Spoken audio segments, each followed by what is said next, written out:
저는 기도할 때 간혹 묵은 닭이 되지 않게 해달라 그런 기도를 드릴 때가 있습니다.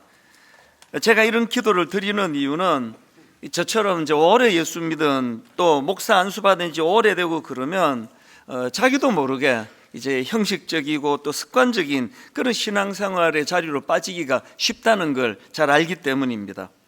그리고 또 이 묵은 닭이 갖고 있는 증상 중에 하나는 자기 고집이 강해지는 거거든요. 항상 내 생각만 옳다고 생각하는 그런 경직이 찾아오고, 그래서 제가 하나님 앞에 인생이라는 건 그냥 내버려두면 초심을 잃기가 쉽고, 내버려두면 그렇게 뜨겁게 열정적으로 주님 사랑했던 마음이 식어버리기가 쉽고, 내버려두면은 변질되기가 쉬운 게 인간이기 때문에, 그래서 하나님 이 묵은 닭 같은 그런 증상이 나타나지 않게 해달라고 그렇게 기도를 드리는 거거든요. 고린도후서 4장 16절에 보니까 그러므로 우리가 낙심하지 아니하노니 우리의 겉사람은 낡아지나 우리의 속사람은 날로 새로워지는도다. 사실 그 교회에 우리 어른들을 이렇게 뵈면은 참 어떻게 이렇게 연세가 저렇게 드신 권사님이 어떻게 저런 그 소녀와 같은 그런 순수하고 또 부드러운 그런 성품이나 모습을 보여주실 수 있나, 또 소년 같은 그런 또 연세가 좀 드신 어른들을 뵈면 존경이 저절로 가는 거거든요. 이게 그냥 생긴 게 아니고요. 고린도후서 4장 16절 다시 읽어드릴까요? 그러므로 우리가 낙심하지 아니하노니 우리의 겉사람은 낡아지나 우리의 속사람은 날로 새로워지는도다. 이 은혜를 계속 구하는 그런 분들에게서 이 묵은 닭이라고 하는 이런 굳어져 버리는 이런 일들이 잘 안 일어난다. 그래서 우리가 이제 이런 부분을 오늘 좀 살펴보기를 원합니다.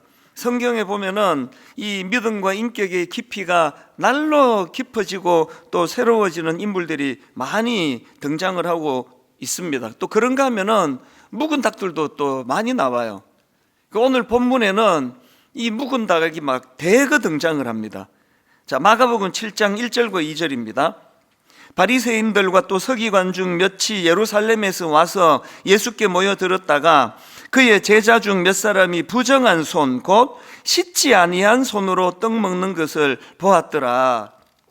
이걸 본 바리새인들과 서기관들이 예수님께 항의성 질문을 던집니다. 5절입니다. 이에 바리새인들과 서기관들이 예수께 묻되 어찌하여 당신의 제자들은 장로들의 전통을 준행하지 아니하고 부정한 손으로 떡을 먹나이까?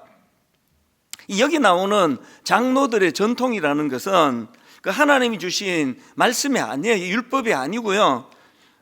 그 구전으로 내려오는, 어떻게 하면 이 율법을 잘 지킬 수 있을까?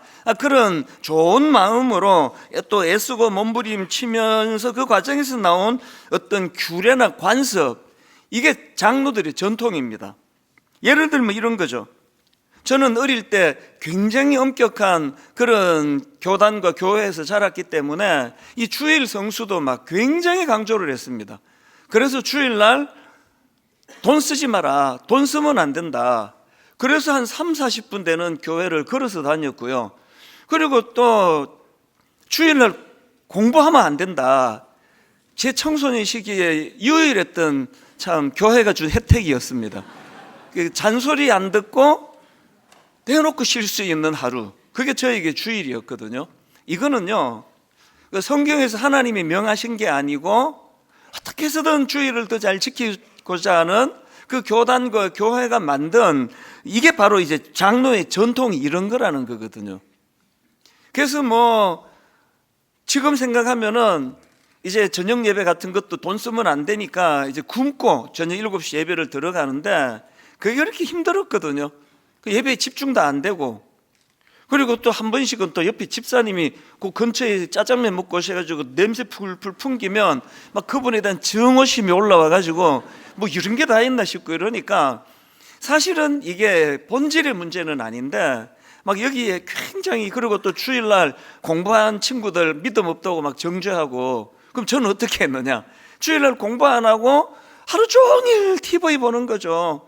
뭐 웃으면 복이 와요, 또 수사반장, 뭐 이런 것들을 막 계속 보고 친구 만나러 가고 그러면서 나는 신앙생활을 잘하고 있다, 이런 생각을 했단 말이죠.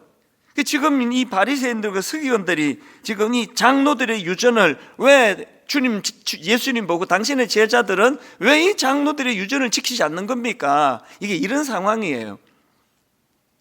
오늘 본문에서 뿐만 아니고 이 시십이 늘 주님을 못살게 굴고 문제 제기하고 따지고 시비 걸고 막 이렇게 주님을 끊임없이 괴롭혔던 그들인데요, 예수님은 그런 시비가 걸어올 때마다 항상 이제 그 설명을 해드리고 친절하게 대하지만 그 마음이 굳어진 사람들, 이 경직된 사람의 특징은요, 남의 말을 듣지를 않아요.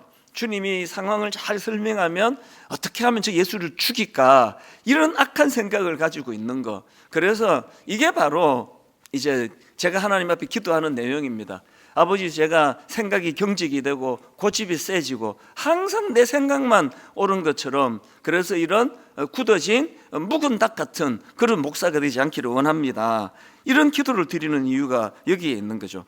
그래서 오늘 본문에도 보면은 이제 예수님께서 지금 그들이 뭐가 문제인지에 대해서 주님이 지적해 주시는 그런 내용이 나오는데요, 보니까 대략 이제 주님이 이런 부류의 사람들, 바리새인들과 서기관들, 생각이 굳어 있고 항상 자기 생각만 옳고, 이런 사람들에 대한 문제점을 한 3가지 정도로 지적을 해 주시는 걸 볼 수 있습니다. 그들이 가진 첫 번째 문제가 뭐냐? 그 신앙의 기준이 잘못됐다는 겁니다. 이 잘못된 신앙 기준. 예수님이 이렇게 말씀하십니다. 자, 본문 마가복음 7장 8절입니다. 너희가 하나님의 계명은 버리고 사람의 전통을 지키느니라. 또 9절. 또 이르시되 너희 전통을 지키려고 하나님의 계명을 잘 저버리는도다. 앞에서도 말씀드렸지만 이 장로들의 전통은 하나님이 주신 율법이 아니에요.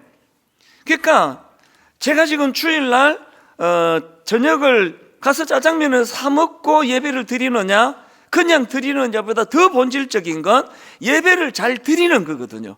마음이 거기에 집중하는, 이게 중요한 거거든요. 공부를 하고 안 하고 이것보다 더 중요한 건 어쨌든 주일을 구별하여 주님의 날로 드리는 게, 이게 중요한데, 이 장로들이 전통만 지키는 걸 믿음이라 생각하니까 예배도 그냥 건성건성으로 드리고 하루 종일 TV 보고 친구랑 놀러 다니고 이러면서 나는 신앙생활을 잘한다, 그런 생각을 했던 철없던 저의 어린 시절이 지금 여기 나와 있는 그 신앙의 기준이 잘못된 바리새인들과 서기관들의 모습이라는 겁니다.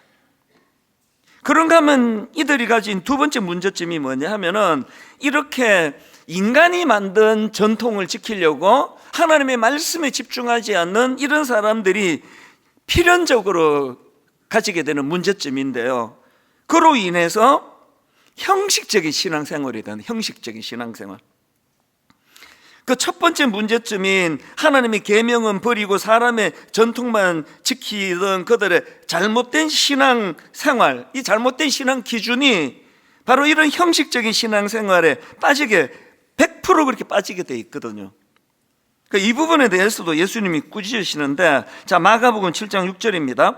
이르시되 이사야가 너희 외식하는 자에 대하여 잘 예언하였도다. 기록하였으되 이 백성이 입술로는 나를 공경하되 마음은 내게서 멀도다. 지금 너희 외식하는 자 할 때 이 외식을 제가 국어사전을 찾아보니까 겉만 보기 좋게 꾸미어 드러냄, 이게 외식이래요.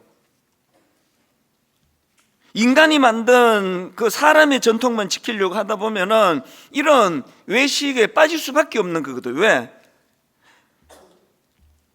하나님은 중심을 보시는데 사람은 껍데기만 보니까요. 그래서 이제 마태복음 6장에도 보면은 예수님이 이런 지적을 하십니다. 6장 5절. 또 너희가 기도할 때에 외식하는 자와 같이 되지 말라. 저희는 사람에게 보이려고 회당과 큰 거리 어귀에 서서 기도하기를 좋아하느니라. 또 마태복음 23장 5절에도 나옵니다. 너희의 모든 행위를 사람에게 보이고자 하나니. 또 요한복음 12장 43절, 저희는 사람의 영광을 하나님의 영광보다 더 사랑하였느니라. 그 신앙의 기준이 잘못됐다 보니까 항상 눈에 보이는 사람들에게만 인정받으면, 사람들에게만 칭찬받으면 된다. 이런 것들이 신앙생활에서 이제 굉장히 이게 해로운 것이다, 그 얘기거든요. 제가 어젠가 그저께 그 기사 하나를 봤는데 되게 흥미롭더라고요. 무슨 조사를 했는가 하니까요, 사람이 이제 화장실을 다녀와서 손을 씻는지 안 씻는지 이제 이거에 대한 조사를 한 겁니다. 그랬더니 이제 딱 이제 A 그룹하고 B 그룹으로 나누어 가지고 조사를 했더니, 이게 A 그룹 사람들은 화장실을 다녀오면서 손 씻는 사람이 무려 77%나 되는데, B 그룹은 39%만 손을 씻는 결과가 나왔다는 겁니다. 그 이상하잖아요. 제가 지금 여기 절반은 A 그룹이시고 여기는 B 그룹이시면 이 지저분하고 손 안 씻는 사람은 이쪽에만 몰려 있는 게 아니잖아요. 그런데 어떻게 77%하고 39% 이렇게 차이가 많이 나는가? 이 A 그룹과 B 그룹이 갈라지게 되는 요인이 뭔가? 정답이 뭔 것 같으세요? 타인의 시선이라는 거예요. 이 A 그룹 사람들에게는 지금 연구자가 관찰 중이라는 것을 은근히 알려줘요. B 그룹은 그거를 알지 못하게 해요. 그러니까 지금 사람이 화장실 다녀오는 나를 보고 있다. 그러면 손을 씻는 사람이 77%, 안 보고 있다 39%로 주는 거예요.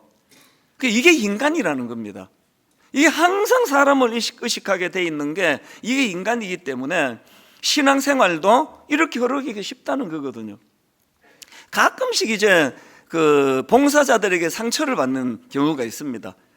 어떤 이제 그 안내하는 그 집사님이 막 너무나 친절하고 어떤 경우라도 웃으면서 대하는 그런 분이 계시는데, 이거 우리 교회 얘기가 아니고 너희들 교회 이야기입니다. 그분이 막 모든 사람이 다 천사처럼 알고 있는데, 이분이 이제 이마트에서 하는 행동을 보고 어떤 성도가 시험에 빠지는 거예요. 아니, 교회에서 저렇게 천사처럼 하더니 이제 이마트에서 하는 행동을 보니까 너무나 실망스럽다. 왜 그럴까요? 무의식적으로 자기가 나는 이 교회에서 집사고 많은 사람들이 나를 들여다본다 할 때 행동하고, 나 아는 사람이 없겠거니 하고 이마트에 갔을 때 행동하고, 차이가 나는 게 그게 위선이 아니고요, 그게 이 인간의 본능이에요. 그래서 저는 이마트 안 간 지가 10년이 넘습니다. 이런 본능을 갖고 있는 우리이기 때문에 항상 우리는 아까 말씀드렸던 사무엘상 16장 7절이요, 사람은 외모를 보거니와 나 여호와는 중심을 보느니라. 그래서 우리가 항상 이제 그 출발이 잘못되면, 출발이 뭐였죠? 하나님의 말씀으로 시작해야 되는데 인간이 만든 전통, 주일날 돈 쓰지 마라, 안 쓰면 좋죠. 그러나 그게 예배 보는데 방해가 된다면 그거는 의도한 바와 다르잖아요. 공부하지 마라, 그 하루를 공부하지 않고 온전히 주님을 찬양하는 것으로 쓰기를 원하는 어른들이 만든 장로들의 전통이에요.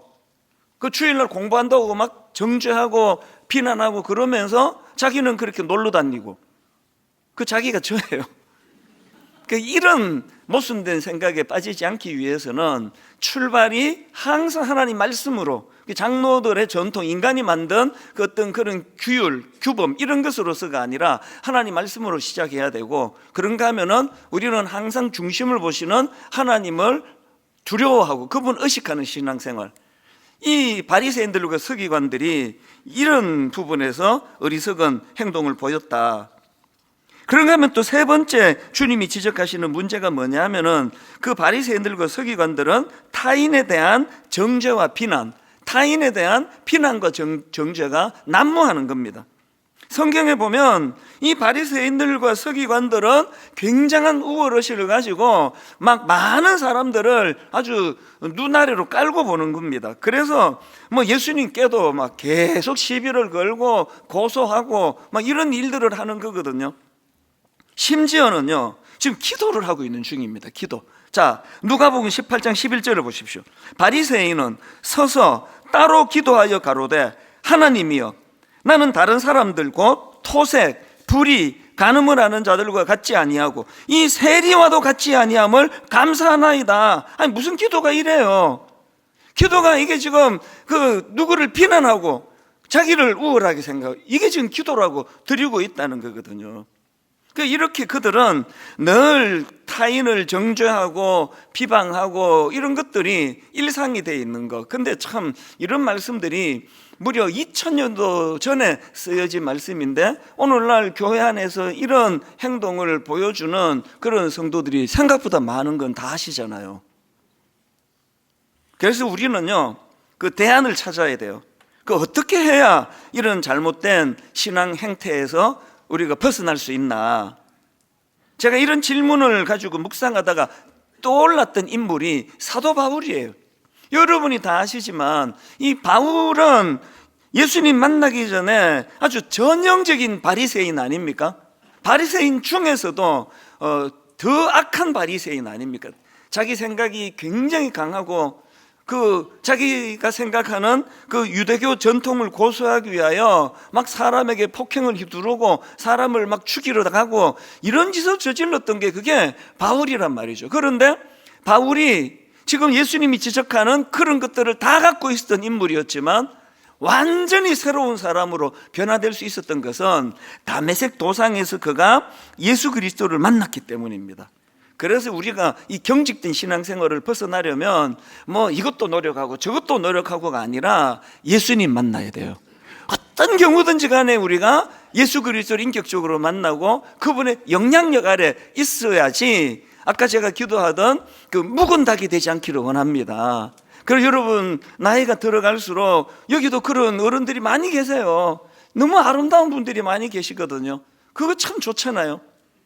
우리가 하나님 내버려두면 변질되고 내버려두면 식어버리고 내버려두면 타락하는 이 세상의 원리를 쫓는 것이 아니라 시간이 갈수록 더 너무나 아름다운 또 부드러운 그런 신앙인으로 살아가기 원한다면 매 예배 때마다 오 하나님, 오늘도 십자가 지신 그 주님을 묵상하기 원합니다. 십자가 지신 그 주님이 내 삶에 말씀하여 주시기를 원합니다. 이게 바로 고린도후서 4장 16절. 그러므로 우리가 낙심하지 아니하노니 우리의 겉사람은 낡아지나 우리의 속사람은 날로 새로워지는도다. 이게 우연히 일어나는 게 아니에요. 매일매일의 우리 신앙생활의 중심이 늘 예수 그리스도, 그분의 목말라하는 또 그분의 인도를 받는 이런 신앙생활이 저와 여러분에게 일어나게 되기를 바랍니다. 이렇게 사도 바울처럼 우리 주님을 인격적으로 만나면 두 가지 변화가 일어납니다. 그래서 나는 지금 신앙생활을 제대로 하고 있나? 그럼 이 두 가지가 지금 일어나고 있는지 점검하시면 돼요. 사도 바울이 주님을 인격적으로 만나고 난 첫 번째 변화가 생각의 교정인데요, 주님의 말씀으로 인한 생각의 교정이에요. 내가 너무나 열심히 도를 닦고 노력을 해서 생각의 교정이 일어나는 건 불교고요. 우리는 예수 그리스도의 말씀으로 인한 생각의 교정이 일어나는 거. 자, 마가복음 7장 13절 14절을 보십시오. 주님이 말씀하십니다. 너희가 전한 전통으로 하나님의 말씀을 폐하며 또 이 같은 일을 많이 행하느니라 하시고, 그 다음 14절이 중요합니다. 무리를 다시 불러 이르시되 너희는 다 내 말을 듣고 깨달으라. 여러분, 이게 원래 13절까지 한 단락을 끊어야 되는데요, 제가 이걸 14절을 더 느린 거예요. 왜? 오늘 이 말씀의 마무리가 이렇게 되기를 원해요. 너희는 다 내 말을 듣고 깨달으라. 제 목회의 맨 마무리가 이런 말씀으로 끝나기 원해요. 이찬수 목사, 네가 부족했지만 그래도 너는 예수 그리스도의 말씀에 항상 그 말씀에 민감하고 그 말씀을 듣고 깨달으려고 애썼던 목사였다. 난 그런 평가를 좀 듣고 싶은 거거든요. 우리 인생의 마지막이 될 때 김 집사 혹은 박 권사 또 무슨 장로, 너 내가 보기에 너희는 다 내 말을 듣고 깨달으라, 이 말씀대로 살려고 애를 썼고 이 말씀이 들려질 때 항상 너의 굳은 생각을 교정하려고 애쓴 거 내가 다 안다. 이런 직분자가 된다면 얼마나 좋겠습니까? 우리가 바리새인들과 서기관들과 같은 이런 어리석은 자리에 빠져서 묵은 닭 같은 인생이 되지 않기 위해서는 항상 우리는 인식해야 돼요. 내 생각은 언제든지 틀릴 수 있다. 이건 분명히 내가 봤습니다. 그건 내 두 눈 부릅뜨고 봤습니다 해도 잘못 볼 수 있는 게 인간이라는 걸, 그래야 그 자리에 주님의 말씀이 들어올 수가 있는 거거든요. 사도 바울이 다메섹 도상에서 예수님을 만났는데요, 이거 제대로 만났구나라고 하게 만드는 한 대목이 저한테 있습니다. 자, 바울이 주님을 만나는 과정을 보십시오. 사도행전 22장 7절 8절입니다. 내가 땅에 엎드러져 들으니 소리가 있어 이르되 사울아 사울아 내가 왜 나를 박해하느냐 하시거늘 내가 대답하되 주님 누구시니까? 이르시되 나는 네가 박해하는 나사렛 예수라 하시더라. 이렇게 주님이 그를 찾아주셨어요. 그래서 이 예수 그리스도께서 사도 바울을 만나 주시니까 바울에게 강력한 변화가 즉시 그 변화가 바로 그 다음 나오는 10절입니다. 바울이 이렇게 말합니다. 내가 이르되 주님 무엇을 하리이까? 이게 왜 강력한 변화라고요? 주님 만나기 전에 바울은 자기 생각이 항상 옳아요. 생각할 것도 없습니다. 뭘 물어요? 내 생각이 옳은데, 내가 늘 내 하던 대로 하면 되는데. 그렇게 살았던 바울이 예수 그리스도를 만나고 강력한 변화가 일어났는데 주님 무엇을 하오리까? 질문이 나왔습니다. 교회 안에요, 주님을 만난 것 같은데 사실은 아닌 경우들이 종종 있습니다. 뭘 보고 아는지 아십니까? 질문이 없어요. 이렇게 말하는 거죠. 주님, 제가 이전에는 잘 몰라가지고 내가 주님을 참 아프시게 잘못 행동했다면 이제는 제가 저렇게 해서 주님께 꼭 내가 시원케 드리겠습니다. 자기가 결정하는 거거든요. 그게 주님을 더 힘들게 만드는 거예요. 질문해야 돼요. 무엇을 하오리이까? 주님 무엇을 하리이까? 스캇 솔즈 목사님이 쓴 세상이 기다리는 기독교라는 책이 있는데, 이 책에 보면은 참 이런 비아냥거리는 글이 나와요. 자, 내용을 한번 들어보십시오. 샌프란시스코의 저널리스트 허브 케언이 이런 말을 했다. 자, 무슨 말을 하는지 들어보세요. 거듭난 크리스찬들의 문제점은 두 번째 생에서는 더 큰 골칫거리가 된다는 점이다. 뭘 비아냥거리는지 아시겠죠? 본 어게인 했다는 거죠. 그래서 거듭난 크리스천들의 문제점은 두 번째 생에서는 더 큰 골칫거리가 된다는 점입니다. 교회 안에요, 이 두 번째 생에서는 더 큰 골칫거리가 되는 성도들이 얼마든지 있을 수 있다는 거예요. 이분이 은혜 받기 전에, 주님 만나기 전에 교회 밖에서 교회를 핍박할 때는 교회를 어떻게 하겠냐고요. 그분이 교회에 들어와서 변하질 않아요. 그리고 자기 생각대로 해요. 이게 하나님 뜻이라고, 난 틀린 적이 없다고. 그 교회 안에 이런 변화되지 않은 직분자들 때문에 교회가 굉장히 어려움을 겪을 때가 많습니다. 그런 사람이 목사가 되면 진짜 힘든 거죠. 그런 사람이 저가 아니기를 바라는 거거든요. 그럼 어떻게 해야 돼요? 물어야 되는 거죠.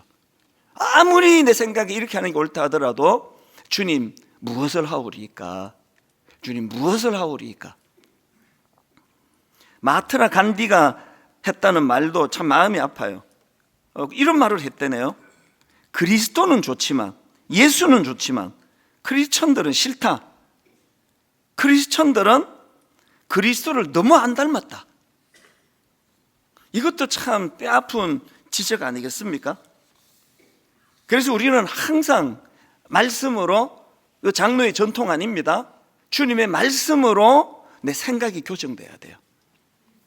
지난 2월 달에 제가 3주간의 미국 집회를 잘 마치고 이제 뉴욕 공항을 통해서 귀국을 했는데요, 그 공항에서 참 우프다 그러잖아요. 전 되게 좀 독특한 경험을 하나 했습니다.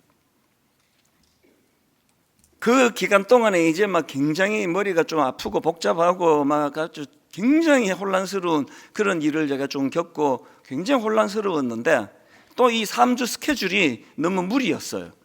그래서 3군데나 바로 이제 부흥회를 인도하고 그래서 이제 너무 지친 상태로 공항에 와서 이제 티켓을 다 하고 그 아내랑 같이 갔는데요. 제 아내도 컨디션이 별로 안 좋았습니다. 저도 또 허리가 안 좋고 그래서 이 3등석을 비즈니스석으로 이제 마일리지랑 이렇게 바꿀 수 있을까? 그런 생각을 했습니다. 그래서 이제 저 데스크에 가서 프론트에 가서 이제 제 마일리지를 한번 체크해 봐 주셔서 이걸로 이제 그 비즈니스석으로 좀 옮길 수 있는지를 알아봐 달라 그랬더니 한참을 뭐 뒤지더라고요. 그러더니 이제 가족을 전체 다 합쳐가지고 4만 마일 남았대요. 그럼 티켓 한 장이래요. 그거 제가 생각보다 이게 너무 싼 거예요. 아니 4만 마일이 비즈니스석으로 된다고. 그래서 너무 이제 제가 그때부터 흥분을 해가지고 그러면 제 아내가 이제 돈을 추가로 내면 얼마나 더 내는 겁니까? 그랬더니 그것도 생각보다 너무 싼 겁니다. 그래서 이제 뭐 그럼 그렇게 해달라고 그러고 이제 비즈니스석으로 바꿨어요. 그때부터 기분이 확 살아나더니 아마 우울한 거 다 없어지고 그래서 이제 제 아내하고 같이 이제 저는 원래 그 항공사를 주로 이용하다 보니까 이제 프리미엄 고객이라고요. 3등석을 끊어도 2등석 끊은 사람들의 휴게실을 이용하게 돼 있습니다. 저는. 그런데 그날 제가 2등석을 끊었으니까 이제 1등석 휴게실을 주는 처음 가봤어요. 하여튼 그래서 막 제 아내하고 저하고 막 너무 막 이 촌놈 분당에서 온 두 사람이 좋아가지고 막 음식도 먹고 쉬고 막 발도 뻗고 그렇게 쉬었는데 시간이 너무 빨리 지나갔습니다. 그 너무 아쉬웠어요. 그래서 이제 짐을 들고 이제 비행기로 들어가는데 이거 안내하는 분이 이렇게 안내하는 겁니다. 한 사람은 1위로 가시고 한 사람은 3등석으로 가려는 거예요. 기분이 확 나빠져서 내가 지금 이게 지금 비즈니스 손님인데 그래서 왜 그러냐고 우리는 둘 다 그 업그레이드를 했다고 그랬더니 그게 아니래요. 그 한 사람은 1위로 가라 그러는데 여기서 말 들으면 우린 끝이다. 그래서 이제 막 지금 생각하면 창피해 죽겠어요. 막 계속 사람들 들어가는데 막 버티고 그냥 들어가지도 않고 우기고 이거 아니라고 둘 다 비즈니스이라고 막 그렇게 버티니까 골치 아프잖아요. 그랬더니 그 카운트에 있는 그 사람이 또 막 헐레벌떡 왔어요. 와갖고는 저보고 하는 말이 손님 왜 그러십니까? 다 설명해 드렸지 않습니까? 그리고 이거 보시라고요. 이 카드에 그 티켓을 지금 여기 나와 있지 않느냐고. 다 나와 있더라고요. 알고 봤더니 제가 착각한 게 저는 이게 이제 안에 거 둘 다 비즈니스 2장인 줄 알았는데 그게 한 장인 거예요. 한 장. 그것이 쓰인데도 제가 안 봤고요. 그래서 그날 너무 당황이 됐죠. 그리고 이제 제 아내하고 저하고 정말 심파극을 만들어 둘이가 그 앞에서 당신이 가라 비즈니스석으로. 내일 바로 또 회의가 또 연달아 있고 하는데 당신이 쉬셔야 된다. 무슨 소리냐? 허리도 안 좋은데 당신이 가라. 들어가는 손님들 다 울면서 갔을 것 같아. 우리 보면서. 너무나 눈물을 흘린. 그래서 이제 옥신각신하다가 제가 이제 3등석으로 당연히 가기로 하고 그렇게 하고 제가 들썩 앉아 있었는데요. 이게 하나님께서 저에게 그때 머리도 좀 복잡하고 좀 뭔가 이제 화나는 일 생기고 막 이런 과정이었는데 하나님께서 저에게 놀라운 메시지를 주신 거예요. 너는 보고 싶은 것만 보고 듣고 싶은 것만 보는 사람이다. 카드에 다 쓰여 있었더라고요. 그래서 나는 우리 부부가 다 비즈니스로 간다는 이 생각에 보고도 안 보인 거예요. 니 듣고 싶은 것만 듣는 거 아니냐. 우리 집사람이 엄청 기분 나쁜 말을 해요. 저보고 미국 사람하고 대화했네. 그 안내하는 사람이 한국 사람이거든. 근데 말귀를 못 알아들은 줄 알고 한국말로 소통하고 자료를 보여주면서 소통하고 그래도 저는 듣고 싶은 걸 들었기 때문에 그리고 해석도 끝내주게 했어요. 이게 제가 아내한테 설명했어요. 이게 그 비즈니스 이거 뭐 빈 의자로 가느니 확 막판에 싸게 하나 보다. 우리 다음부터 계속 이거 하자. 뭐 이렇게 설명하고 해석하고 그랬는데 그게 전부 다 내 자의적인 생각인 거예요. 제가 그날 머리가 좀 복잡하고 힘들고 그런 일이 있었다 그랬잖아요. 다 치료가 됐어요. 이게 항상 나 위주로, 내 생각으로, 내 기준으로, 그 하나님이 강력한 메시지. 그때 혼자서 이제 떨어져 앉아 있는데 그날 하나도 화가 나지 않았고요. 많은 생각에 잠겼습니다. 나는 지금 목회를 무엇을 하오리까? 묻고 주님께 물으며 하나? 듣고 싶은 거 듣고 보고 싶은 거 듣고 이런 삶을 내가 지금 살고 있는 건 아닌가? 그것이 저에게 굉장한 교훈이 됐습니다. 오늘 여러분 항상 주님의 말씀이 들려지고 그 말씀이 경직된 우리 생각을 풀어주는 것이 성숙한 신앙인이라는 사실을 기억하시기를 바랍니다. 두 번째로요,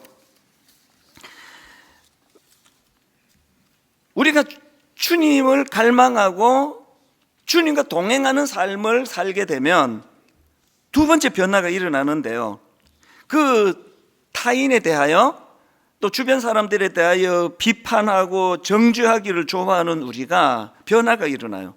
비판과 정죄가 아니라 사랑과 긍휼의 마음이 회복이 됩니다. 그 첫 번째 변화가 내 안의 생각의 변화라고 한다면 이 생각의 변화가 타인을 향한 태도를 바꾸어 준다는 사실입니다. 이걸 제가 마태복음 7장으로 한번 설명을 드려볼게요. 예수님이 그 비판하는 사람에 대하여 이런 지적을 하시는 내용이 나오거든요. 자, 마태복음 7장 1절 2절입니다. 비판을 받지 아니하려거든 비판하지 말라. 너희가 비판하는 그 비판으로 너희가 비판을 받을 것이요 너희가 헤아리는 그 헤아림으로 너희가 헤아림을 받을 것이라. 그러면서 3절 4절에서 이런 설명을 하세요. 어찌하여 형제의 눈 속에 있는 티는 보고 너의 눈 속에 있는 들보는 깨닫지 못하느냐. 보라, 너의 눈 속에 들보가 있는데 어찌하여 형제에게 말하기를 나로 너의 눈 속에 있는 티를 빼게 하라 하겠느냐. 그리고는 대안으로 5절을 주십니다. 5절을 보십시오. 외식하는 자여, 먼저 너의 눈 속에서 들보를 빼어라. 그 후에야 밝히 보고 형제의 눈 속에서 티를 빼리라. 우리는 보통 이거를요, 내 눈에 큼지막한 잘못이 있고 상대방에게 먼지같이 작은 게 있다고 이렇게 해석하는데 그것도 맞아요. 그러나 이게 더 중요한 건요, 내 눈 속에 들보가 있어서 사물을 왜곡해서 보게 된다는 거예요. 내 눈에 먼지 정도가 아니라 큰 들보가 들어있어서, 그래서 여러분들이 뭐 이 사람을 봐도 화가 나고 저 사람을 봐도 기분이 나쁘고 이 교회를 봐도 만족이 안 되고 저 교회를 가봐도 뭐 교회가 다 타락해가지고 똑같아 그러신다면 그게 여러분의 시선의 문제일지 모릅니다. 우리가 은혜를 받으면요, 그래서 말씀으로 주님 앞에 교정을 받으면 내 생각이 교정이 되는데 그 생각의 교정이 들보를 인식하게 돼요. 그게 아까 제가 그 카운터 직원한테 막 소리 지르고 대들고 나 이거 한국 가면 반드시 문제 삼겠다 그러고 막 우기면요, 알아요. 그러면 그래갖고 부부 뭐냐 가라고 할 거예요. 분명히 그럴 거예요. 안 그런가요? 근데 일절 제가 토달지 않았습니다. 사실 그분이 실수했는지 내가 실수했는지 사실 몰라요. 그러나 제가 무조건 사과하고 죄송하다고, 그리고 제가 자리 갔을 때 거기에 들보가 빠진 거거든. 직원에 대한 원망이 없으니까, 분노가 없으니까 그 메시지가 저에게로 오더라고요. 우리가 비판을 잘하기 좋아하는 인생들 아닙니까, 현대인들이? 오늘 우리 눈의 들보를 하나님이 은혜로 제거해 주실 때 시선이 달라진다면, 여러분이 지금 아내를 보고 있는 그 눈길, 여러분 남편을 보고 있는 그 눈길이 이게 들보를 빼고 보면은 달라질 수도 있다는 사실, 이걸 제가 이제 비판과 정죄가 아닌 사랑과 긍휼의 마음을 회복해야 된다. 그렇게 제가 분석을 했습니다. 그 골로새서 3장 12절입니다. 그러므로 너희는 하나님이 택하사 거룩하고 사랑받는 자처럼 긍휼과 자비와 겸손과 온유와 오래 참음을 옷 입고 누가 누구에게 불만이 있거든 서로 용납하여 피차 용서하되. 그 다음 보세요. 주께서 너희를 용서하신 것 같이 너희도 그리하고. 우리가 그리스도 중심의 신앙생활을 하지 않고 장로의 전통을 따라, 인간이 만든 전통에 따라 신앙생활을 하면 이게 없습니다. 서로 용납하여 피차 용서하되 주께서 너희를 용서하신 것 같이 너희도 그리하고. 아까 언급해드렸던 그 스캇 솔즈 목사님이 쓴 그 책 내용 한 대목을 읽어드리고 오늘 말씀을 제가 마치려고 하는데요. 이게 프롤로그인데 프롤로그의 그 소제목이 이렇더라고요. 그들의 눈에 비친 기독교예요. 이게 이제 안 믿는 사람들의 눈으로 본 기독교, 아마 그런 뉘앙스였던 것 같아요. 그 글에 앤 라이스라는 작가가 쓴 글을 인용했는데 이분은 상처받고 교회를 떠난 사람이에요. 자, 내용을 한번 들어보세요. 현재 나는 크리스천이기를 그만두었다. 지금도 여전히 그리스도께는 헌신하고 있지만 크리스천이나 기독교의 일부가 되는 것에는 더 이상 관심이 없다. 다툼과 논쟁을 좋아하고 서로 적대적이어서 욕을 먹어 마땅한 이 집단, 이 교회를 두고 하는 얘기예요. 다툼과 논쟁을 좋아하고 서로 적대적이어서 욕을 먹어 마땅한 이 집단에 속하는 것은 불가능하다고 판단했다. 10년 동안 시도해봤지만 결국 실패했다. 이제 나는 완벽한 아웃사이더이다. 내 양심이 이 집단 안에 머무는 것을 허락하지 않는다. 이게 지금 미국 스캇 솔즈 목사님이 쓴 책이에요. 어쩌면 오늘 우리 대한민국 현실을 이렇게 잘 반영을 했겠냐고요.